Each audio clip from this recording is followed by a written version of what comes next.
बिजासन घाटात खासगी प्रवासी बसचा भीषण अपघात, 18 प्रवासी जखमी।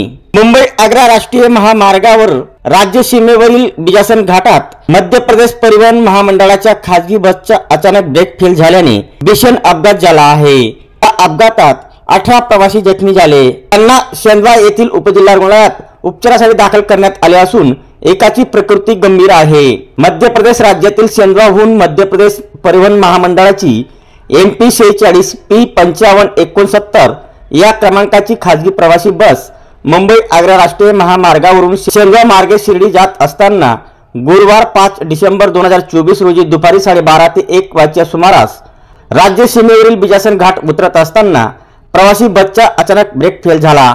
त्यामुळे पुढे चालणाऱ्या अज्ञात वाहनाला मागून जोराची धडक दिल्याने भीषण अपघात झाला। या अपघातात 18 प्रवासी जखमी झाले आहेत, त्यात लहान मुलांचा देखील समावेश आहे।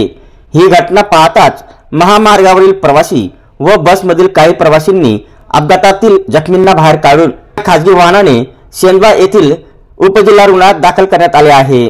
बस चालक लखन सिंग हा स्टीअरिंग मध्ये अडकल्याने त्याला मोठ्या प्रयत्नाने बाहेर काढण्यात आले। अपघातामधील एकाची प्रकृती चिंताजनक असल्याचे सांगण्यात आले असून बसचे मोठ्या प्रमाणावर नुकसान झाले आहे। अपघातानंतर महामार्गावर बिजासन घाटात काही तासांपर्यंत वाहतूक कोंडी झाली होती। घटनेची माहिती मिळताच मध्य प्रदेश बिजासन पोलीस चौकीचे PSI धनेश्वर पाटील यांनी त्यांच्या सहकाऱ्यांसह वाहतूक सुरळीत केली।